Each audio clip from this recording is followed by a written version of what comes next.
Le secret de la dentelière, un amour interdit dans l'Angleterre victorienne. Le crépuscule enveloppait les rues pavées de Londres, mais dans l'atelier modeste de la rue Blosson, la lumière de la bougie dansait avec vivacité. Elisa, les doigts agiles, travaillait sans relâche sur une dentelle délicate. Ses yeux, d'un bleu profond comme le ciel d'été, étaient concentrés, mais une mélancolie subtile voilait leur éclat. Elle était réputée dans tout le quartier pour son talent exceptionnel, ses créations transformant des fils ordinaires en œuvres d'art éthérées. Pourtant, Elisa savait que son art, aussi raffiné fut-il, ne la protégerait jamais des réalités brutales de sa condition. Fille d'un cordonnier décédé, elle portait sur ses épaules le poids de la pauvreté et de l'isolement. Un soir d'automne, alors que la pluie tambourinait doucement contre les vitres, une calèche luxueuse s'arrêta devant l'atelier. Un homme en descendit, son allure aristocratique tranchant avec l'humble façade du lieu. C'était Lord Beaumont, un nom synonyme de richesse et de pouvoir dans toute l'Angleterre. Elisa, surprise, le vit entrer. Ses yeux gris acier, habituellement distants et réservés, s'attardèrent sur la dentelle qu'elle tenait, puis se posèrent sur elle avec une intensité inattendue. « Mademoiselle, commença-t-il d'une voix profonde et mélodieuse, j'ai entendu parler de votre talent exceptionnel. J'aurais une commande spéciale à vous confier. » Le cœur d'Elisa s'emballa. Une commande de Lord Beaumont ? C'était une opportunité inespérée, mais aussi une intrusion dans son monde soigneusement limité. Ignorait-elle alors que cette rencontre fortuite tissait les premiers fils d'une histoire qui défierait les conventions et ébranlerait les fondations de leur monde ? La commande de Lord Beaumont était somptueuse. Une dentelle d'une finesse inégalée pour orner la robe de bal de sa sœur. Elisa se plongea dans ce travail avec une passion nouvelle. Chaque point, chaque nœud était exécuté avec une précision et une créativité qui émerveillaient même ses propres doigts. Lord Beaumont venait régulièrement à l'atelier pour suivre l'avancement de la commande, prétextant un intérêt pour le processus de création. Mais Elisa sentait que ces visites avaient une autre raison d'être. Leurs conversations, d'abord formelles, devinrent plus personnelles, plus intimes. Ils parlaient d'art, de littérature, de leurs rêves et de leurs espoirs. Elisa découvrait un homme sensible et intelligent derrière le masque de l'aristocrate distant. Lord Beaumont, quant à lui, était fasciné par l'esprit vif et la grâce naturelle d'Elisa, une beauté simple et authentique qui contrastait avec les femmes sophistiquées de son cercle. Leurs rencontres devinrent des rendez-vous secrets, des moments volés au temps et au regard indiscret. Ils se retrouvaient dans des jardins cachés, au bord de la Tamise au crépuscule, ou dans de petites librairies discrètes. Leurs mains se frôlaient, leurs regards s'attardaient, et un sentiment profond, interdit, naissait entre eux. Elisa savait que cet amour était insensé, une flamme fragile dans un vent de conventions sociales impitoyables. Mais pouvait-elle résister à la force de cette attraction, à la promesse d'un bonheur qui semblait défier toutes les règles ? Imaginez-vous vivre une passion aussi intense mais impossible ? Quels obstacles pensez-vous qu'ils vont devoir surmonter ? Les murmures commencèrent à se répandre dans les cercles londoniens. On parlait d'un lord fréquentant assidûment un atelier modeste, d'une dentelière au charme troublant. Les langues vipérines s'agitaient, tissant des rumeurs et des calomnies. La sœur de Lord Beaumont, Lady Annabel, commença à s'inquiéter. Elle aimait son frère, mais elle connaissait les règles impitoyables de leur monde. Une mésalliance pourrait ruiner sa réputation et celle de toute leur famille. Elle tenta de mettre en garde Lord Beaumont, lui rappelant ses obligations et ses devoirs. « Tu joues avec le feu, Édouard, lui dit-elle un soir, cette jeune femme n'est pas de notre monde. Cette liaison ne peut mener qu'au désastre. » Les paroles de sa sœur résonnèrent dans l'esprit de Lord Beaumont. Il était déchiré entre son amour pour Elisa et ses responsabilités envers sa famille et son rang. Le doute commença à s'insinuer en lui, comme une ombre froide. Pouvait-il réellement défier les conventions, sacrifier son héritage pour une passion interdite ? Elisa, de son côté, ressentait aussi la pression.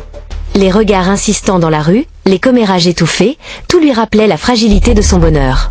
Elle se demandait si elle avait le droit de rêver à un avenir avec un homme si éloigné de sa condition. La peur de le perdre, de le voir céder à la pression sociale, la rongeait de l'intérieur. La confrontation arriva brutalement, comme un coup de tonnerre. Le père de Lord Beaumont, le duc de Thornton, un homme inflexible et autoritaire, intervint. Il convoqua son fils et lui imposa un choix. Renoncer immédiatement à Elisa ou faire face à la ruine sociale et financière. « Tu déshonores notre nom, Édouard, rugit-il, le visage rouge de colère, cette roturière doit disparaître de ta vie. Je ne tolérerai pas cette folie. » Lord Beaumont tenta de se défendre, de plaider pour son amour, mais son père resta sourd à ses arguments.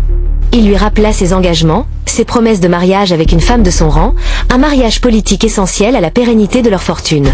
Face à cette pression implacable, Lord Beaumont céda.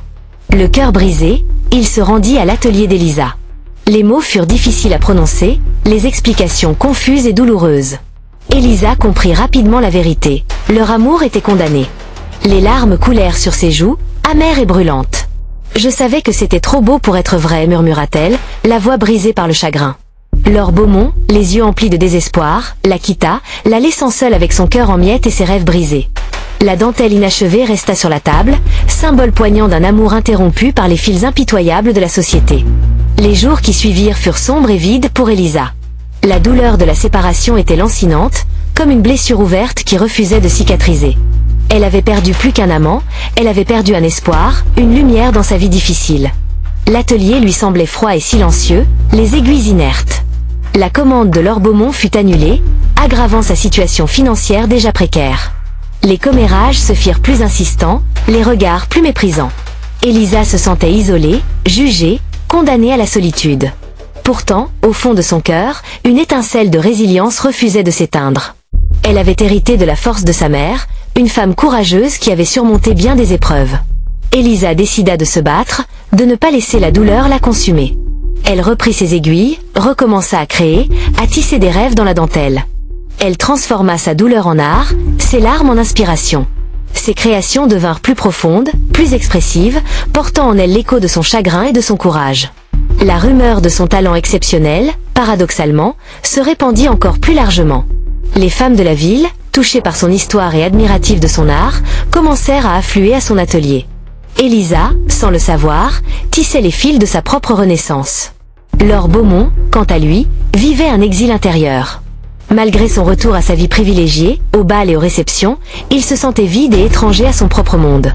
Le souvenir d'Elisa le hantait, ses yeux bleus, son sourire doux, sa voix mélodieuse.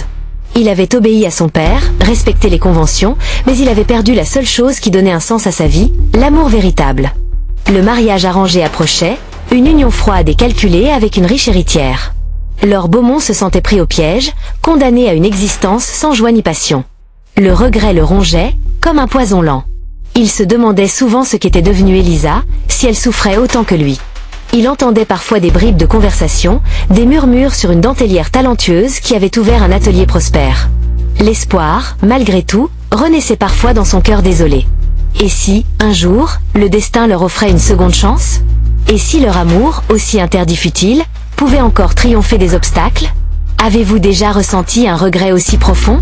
Pensez-vous qu'il est possible de réparer certaines erreurs du passé? Un événement inattendu vint bouleverser le cours de leur vie séparée. Une épidémie de fièvre se déclara à Londres, semant la panique et la mort dans les rues. Les riches quittèrent la ville pour leur domaine à la campagne, mais les pauvres, eux, restèrent, piégés par la maladie et la misère. Elisa, malgré le danger, choisit de rester dans son atelier, aidant les malades, confectionnant des bandages et des vêtements pour les nécessiteux. Son courage et sa générosité devinrent légendaires dans le quartier. La nouvelle de l'épidémie parvint jusqu'à Lord Beaumont, retiré dans son manoir à la campagne. L'inquiétude pour Elisa le rongeait. Il ne pouvait rester sans rien faire. Contre l'avis de sa famille, il décida de retourner à Londres, bravant le danger pour retrouver celle qu'il aimait. En arrivant dans la rue Blosson, il retrouva l'atelier d'Elisa, transformé en un centre d'aide improvisé. Il la vit au milieu des malades, épuisée mais rayonnante de dévouement. Leurs regards se croisèrent, et un éclair d'émotion intense traversa leurs yeux. Le temps de la séparation sembla s'effacer, la flamme de leur amour se ralluma, plus vive que jamais, face à l'adversité. La présence de Lord Beaumont auprès d'Elisa fut un soulagement et un réconfort immense. Il mit ses ressources et son influence au service de la communauté, organisant l'aide, distribuant des médicaments, apportant son soutien moral. Ensemble, ils luttèrent contre l'épidémie, leur amour se renforçant dans l'épreuve. Les barrières sociales semblaient s'estomper face à l'urgence de la situation, à la noblesse de leur engagement commun. Ils travaillaient côte à côte, se soutenant, se protégeant, redécouvrant la profondeur de leurs sentiments. Après la fin de l'épidémie, alors que Londres se relevait lentement de ses blessures, Lord Beaumont prit une décision audacieuse. Il savait qu'il ne pouvait plus vivre sans Elisa, qu'il ne pouvait sacrifier son bonheur à des conventions sociales absurdes. Il décida de défier sa famille, de braver l'opinion publique, et de déclarer son amour à Elisa au grand jour. Il savait que le chemin serait difficile, semé d'embûches et de scandales, mais il était prêt à tout affronter pour vivre enfin son amour pleinement. La nouvelle de la relation renouvelée entre Lord Beaumont et Elisa fit l'effet d'une bombe dans la haute société londonienne. Le scandale éclata au grand jour, les journaux s'emparèrent de l'affaire, les caricatures et les pamphlets se multiplièrent. Le duc de Thornton entra dans une rage folle, menaçant de déshériter son fils, de le bannir de la famille. Lady Annabelle, déchirée entre son affection pour son frère et sa peur du scandale, tenta une dernière fois de le raisonner. Mais Lord Beaumont était inflexible. Son amour pour Elisa était plus fort que tout, plus important que son titre, sa fortune, sa réputation. Lors d'un bal mondain, sous les regards choqués et curieux de l'Assemblée, Lord Beaumont fit une déclaration publique. Il prit la main d'Elisa, la mena au centre de la salle, et d'une voix claire et forte, proclama son amour et son intention de l'épouser. Le silence se fit lourd et électrique, puis les murmures et les chuchotements emplirent la salle. La société victorienne était confrontée à un défi sans précédent, à la remise en question de ses règles les plus strictes. Le mariage de Lord Beaumont et d'Elisa fut un événement sans précédent, un défi audacieux aux conventions sociales. Beaucoup condamnèrent leur union, les ostracisèrent, les méprisèrent. Mais d'autres, plus nombreux qu'on ne le pensait, furent touchés par leur courage, par la force de leur amour. Elisa, la dentelière, devint Lady Beaumont, une femme respectée pour sa générosité, son intelligence et son talent. Lord Beaumont renonça à une partie de ses privilèges, mais gagna en échange la liberté d'aimer et d'être aimé véritablement. Leur histoire devint une légende, un conte murmuré dans les salons et les ateliers, un symbole d'espoir et de rébellion contre les injustices sociales. Elle prouva qu'au-delà des classes et des conventions, l'amour véritable pouvait exister et triompher. Le secret de la dentelière n'était pas seulement son talent exceptionnel, mais la force de son cœur, capable d'aimer au-delà des interdits. Et vous, que pensez-vous de ce dénouement?